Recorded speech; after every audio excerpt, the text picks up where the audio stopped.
À chacune de nos publications, nous souhaitons vous accompagner vers une meilleure compréhension des aspects subtils qui nous définissent. Avec humilité, nous transmettons à notre tour les enseignements à travers lesquels nos aînés honoraient l'existence. Vous savez, nous avez compris depuis longtemps que la source de l'énergie se diffuse et se relève à travers tous les êtres et de diverses manières. Donc tout est énergie. Bonjour à tous, nous sommes très heureux de vous retrouver et c'est avec beaucoup de joie que nous accueillons les nouveaux abonnés. Et remercions tous ceux qui nous soutiennent sur la voie du Kimuntu. Je suis Mutangi Zulu, je suis éducateur spécialisé et ma formation professionnelle a trouvé une résonance avec l'éducation traditionnelle que j'ai reçue dans mon village. Car d'un point de vue pédagogique, elle accorde une attention particulière à l'enfant et à l'adulte qu'il deviendra dans le futur. La courte anecdote que je vais vous raconter fera certainement naître en vous des souvenirs similaires. Vous savez, lorsque j'étais plus jeune, un de nos camarades était passionné par la musique. Naturellement, il accordait davantage d'attention à sa passion qu'aux apprentissages.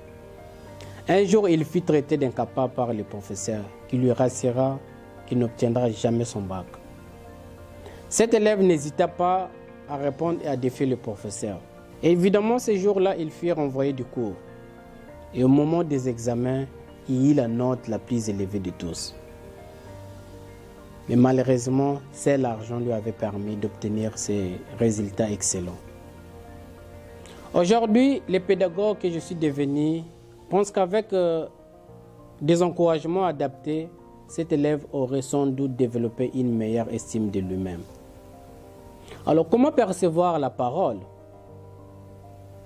Pour le commun des mortels, la parole a été donnée dans le but unique de communiquer. Mais pour l'initié, c'est lui ou celle qui a le Kimuntu, c'est-à-dire une personne de bonne moralité, la parole est bien plus que cela, car elle détient un grand pouvoir. Des paroles blessantes prononcées de manière consciente ou inconsciente peuvent affecter le bon épanouissement et la motivation de nos enfants et durant toute leur vie. Pour ces raisons, nous devons utiliser des expressions plus adaptées, car la parole reçue façonne aussi l'identité et l'estime de soi. Ici, il ne s'agit pas de perdre son autorité en tant que parent ou de référent, mais simplement de prendre conscience de la portée de nos propos. Car les parents que nous sommes doivent pouvoir éduquer le plus jeune sans chercher à les rabaisser. Et sans l'énergie positive, aucune action positive ne peut avoir lieu. On lance une parole pour transmettre une information, qui est ensuite traitée par le mental ou par le corps. Faites l'expérience par vous-même. Si on vous dit « je suis fier de toi », vous ressentez une sensation de légèreté, un bien-être intérieur qui vous fait redresser la tête et vous fait sourire. Mais si on vous traite d'incompétent, cela fait naître des émotions moins agréables comme la tristesse ou la colère. Vos organes internes et votre attitude extérieure se figent et vous baissez la tête. Voyez à quel point de simples mots peuvent impacter la bonne santé physique, morale et émotionnelle. Mais heureusement, nous pouvons tous transformer les fréquences énergétiques négatives en fréquences positives. Nous pouvons à tout moment refuser que les mauvaises paroles nous affectent, tout comme nous pouvons refuser de prendre un objet qu'on nous tend. Pour certains d'entre nous, il est parfois difficile de faire face aux autres, soit à cause du respect qui leur est dit, ou par peur de nous affirmer et blesser certaines personnes. Cependant, si une personne vous lance des propos insultants dans le but de vous rabaisser ou de vous décourager dans vos entreprises, vous devez réagir pour transformer immédiatement cette fréquence vibratoire qui peut affecter votre mental, vos émotions et tous les autres aspects de votre existence. Par exemple, si on vous dit que vous êtes un incapable ou que vous allez échouer, affirmez clairement le contraire à votre interlocuteur. En agissant ainsi, vous opposez deux courants d'énergie. Et soyez rassurés de la victoire du positif qui retournera les négatifs vers son propriétaire. Si vous êtes parent, éducateur, une sœur, un frère ou un ami, gardez à l'esprit que la parole est créatrice d'énergie pour soi et pour les autres.